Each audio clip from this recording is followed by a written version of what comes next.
We're buying the tickets tomorrow. They're $900 each. If you can't afford it, you should stay, Ethan said, like he was talking about the weather. I didn't blink, just nodded. I had already planned to pay for myself. I wasn't asking him to cover anything.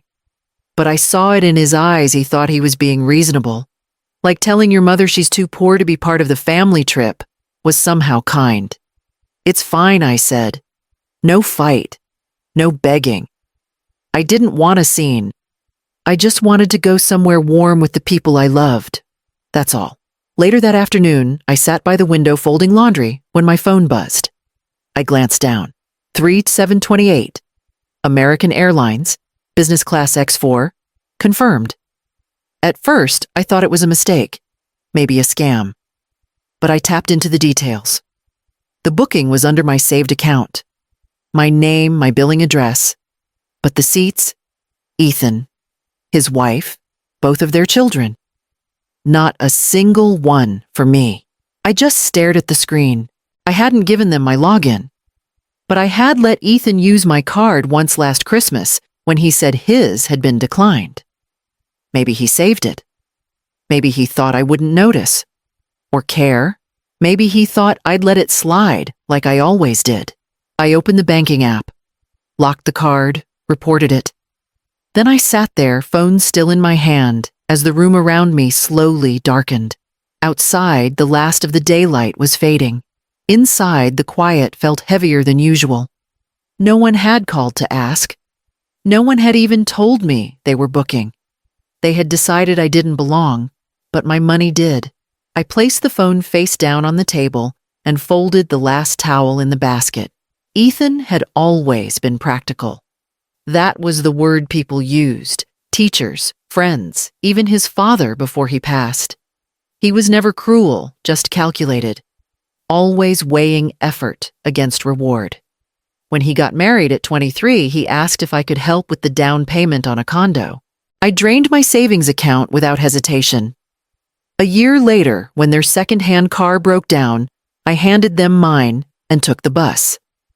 I babysat the kids while his wife went back to work. Nights, weekends.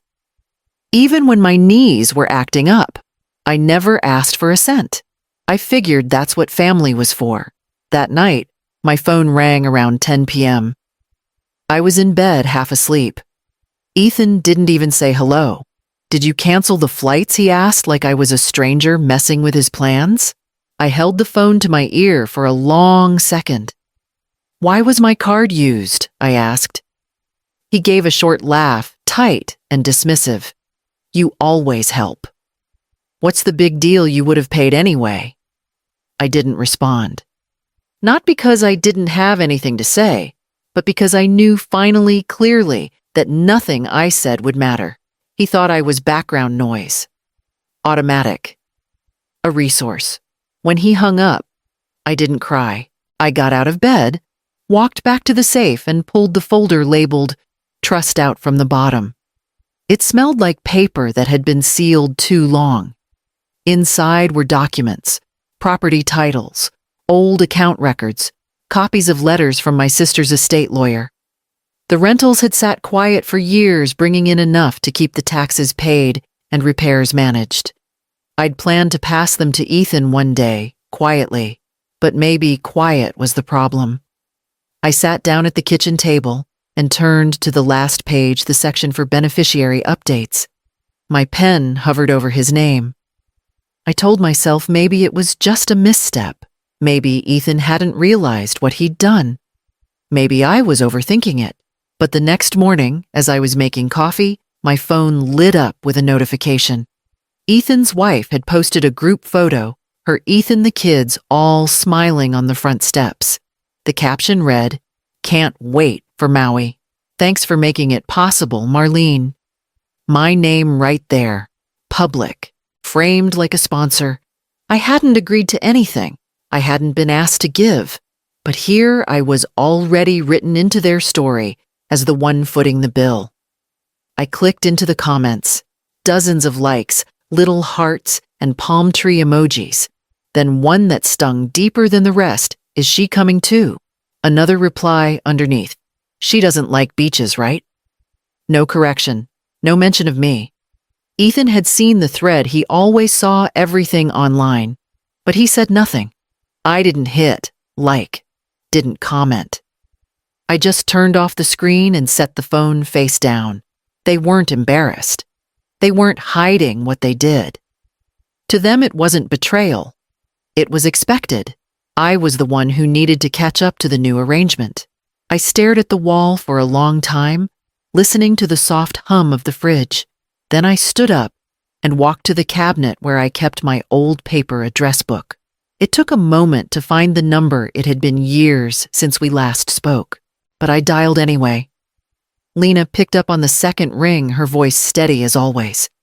You finally calling about the trust? I hadn't said a word to her in nearly 3 years, but she remembered. I need to make some changes, I told her. All right, she said. Tell me what's going on. I did. From Ethan's words to the unauthorized charges to the photo online that turned me into a footnote with a dollar sign attached. Lena didn't interrupt once, just the faint scratch of her pen across paper on the other end of the line. When I finished, there was silence. Then you're still the trustee, Marlene. Still the sole decision maker. We can update anything you want. I exhaled slowly. The properties are still under the trust. Yes, she said. 2 homes, one on Birch Avenue, one near the lake. Title's clean. Ethan doesn't appear on any of them. He'd never known about those houses. My sister left them to me when she passed, saying, use them for family. I'd kept that promise in mind all these years. Planned to pass them quietly to Ethan someday.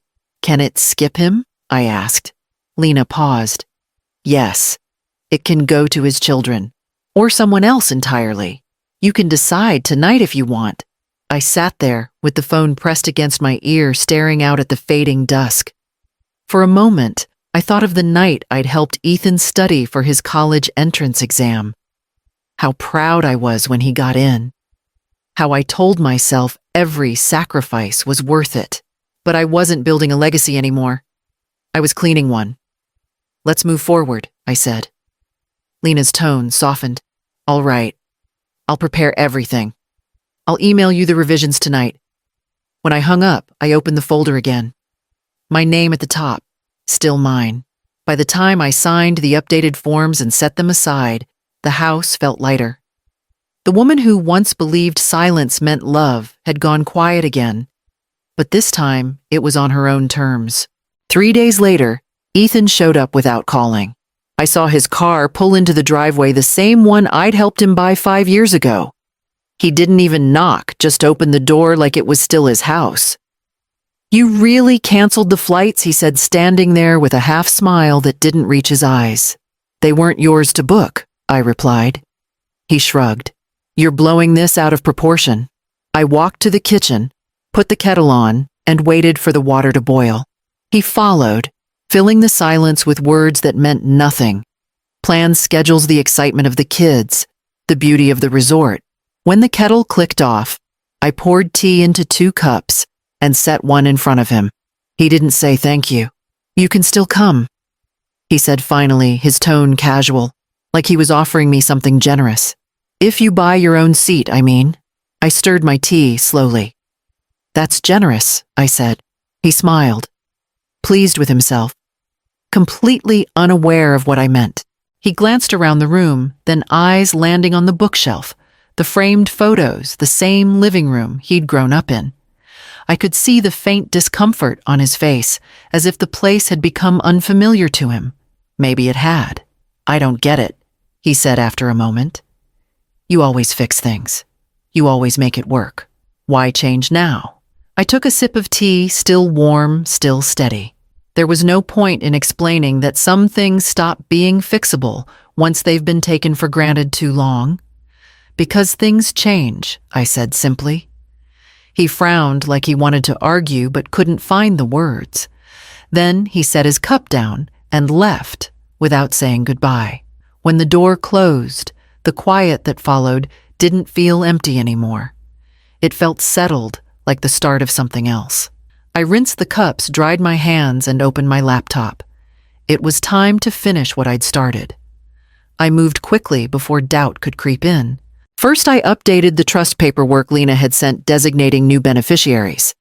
Then, I opened a new checking account under a different bank and moved my direct deposits. Utilities that had once been on auto pay through shared credentials changed. Passwords reset. I canceled the cards Ethan had used just in case during college, and the backup I'd once given his wife when she was between jobs. Everything I'd left open out of trust, out of habit, was now closed. I didn't send a warning. No dramatic declarations. Let the silence speak for me. By Wednesday, I had a folder of confirmations and a fresh sense of clarity. No one asked why.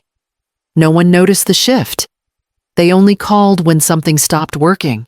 That night, while sipping tea, I checked my phone out of habit and saw a post in the local community group, "Anyone else have issues with a Wells Fargo card? Being declined when rebooking flights." Asking for my husband. Her name sat at the top.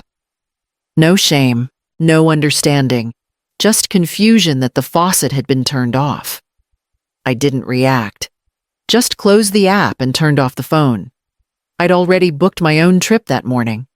Not Maui, not a resort, just a quiet rental a few states away. A porch, a kitchen with a view, a bed with clean sheets I didn't have to make for anyone else.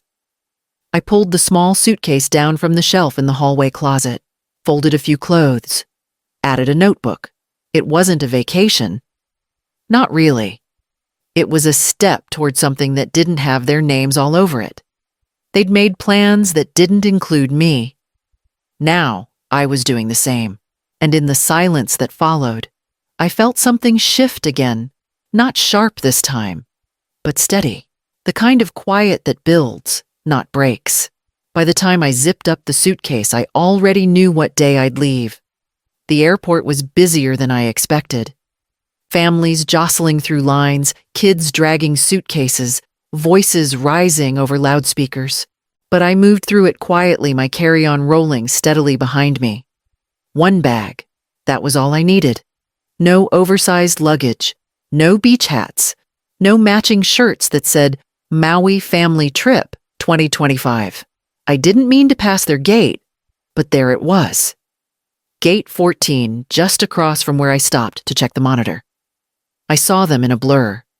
Ethan kneeling to tie one child's shoe, his wife adjusting her sunglasses.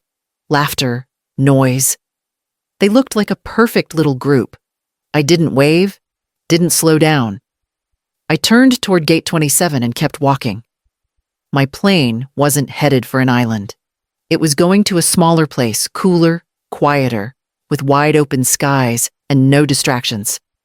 I boarded early, tucked my bag in the overhead bin, and slid into the window seat. No one asked me where I was going. No one expected me to be anywhere else. As we waited for takeoff, I reached into my purse and pulled out the leather-bound journal I'd packed. The first page was blank.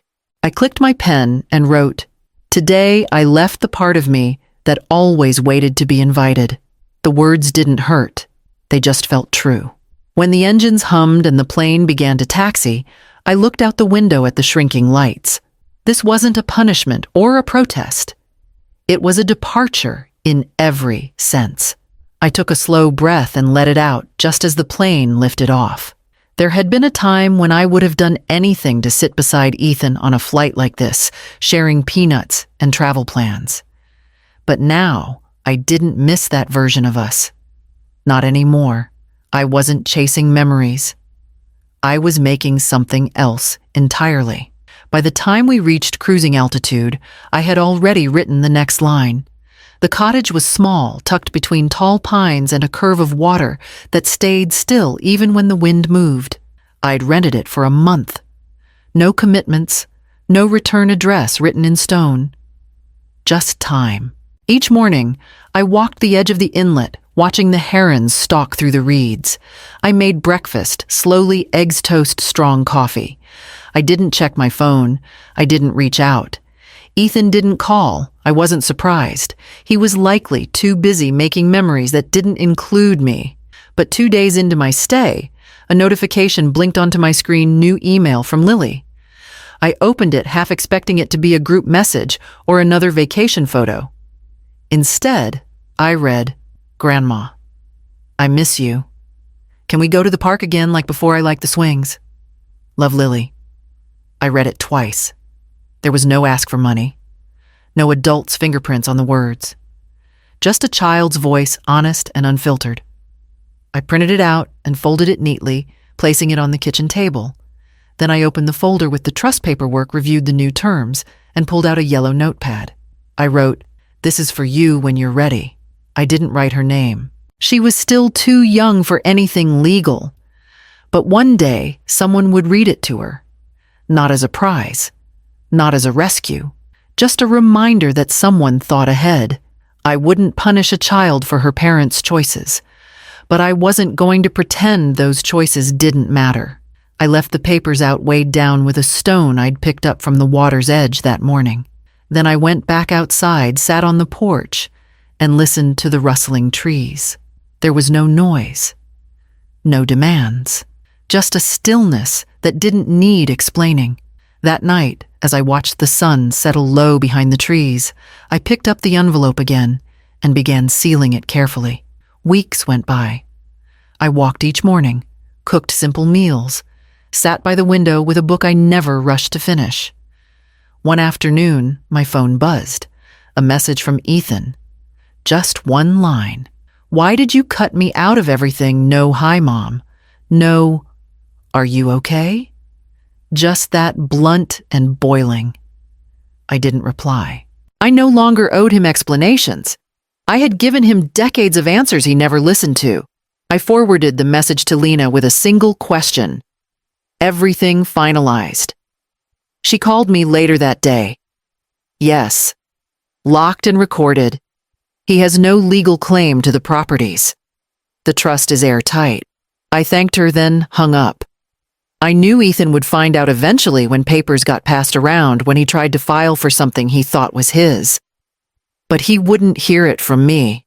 Some lessons don't come with warnings. That evening, I sat at the kitchen table with the trust binder in front of me. I opened the drawer beside it and pulled out a photo faded at the edges, creased from years of storage. It was me, maybe 30 years old, standing in front of the first house I ever owned. Hammer in hand, sleeves rolled up, sweat on my neck. I clipped it to the inside of the binder. A reminder. I'd built a life once from scratch nails, wood, and long shifts on tired feet. And now I was building another one, this time, with clarity, intention, and boundaries. The silence Ethan mistook for weakness had always been protection. I just didn't know how to use it before. Now I did. I closed the binder, gently placed it back in the drawer, and folded the envelope with Lily's name one more time before tucking it away. By the time the porch light flicked on, I had already made my decision. The quiet wasn't empty. It was full of things they didn't know, and I was done giving them the blueprint. The market was quiet that morning. A breeze moved through the stalls, lifting the scent of apples and herbs as I walked past rows of tables lined with jars, breads, vegetables still dusted with soil. I stopped at a stand near the end and picked up a bag of apples, firm, sweet-smelling, the kind I liked for baking. The vendor smiled and said nothing more than "good pick." No one there knew my name. No one asked if I could cover a bill, watch the kids, or fix a mess that wasn't mine. I paid in cash and walked home with the bag cradled in one arm. That evening, I cooked dinner for myself, roasted squash, a piece of grilled fish, and a small tart I made from the apples. I plated it nicely, even lit a candle, though there was no guest. I took a photo of the meal, not to send to anyone, just to keep. Later, I reread Lily's email, the one I'd printed and folded days ago. It still made me smile. Then I sat at my desk and wrote her back. No lectures, no bitterness, just yes. We can go to the park. I'd like that. I signed it with my full name, not Mom, not Grandma the helper, Just Marlene. Because that was enough. The flight to Maui had long since taken off, landed, and come back again. I hadn't missed it. Not the photos. Not the beaches. Not the matching shirts. But the line I had drawn quietly without warning had stayed firm. It didn't erase the years, but it carved out something new. My kind of wealth didn't shout. It lived in paper trails I controlled, meals I cooked for no one else, and letters I sent, not to fix, but to connect. That night, I tucked Lily's letter into a small wooden box and placed it on my windowsill. The wind was soft through the screen. I poured a cup of tea, turned off the light, and left the rest of the dishes for tomorrow.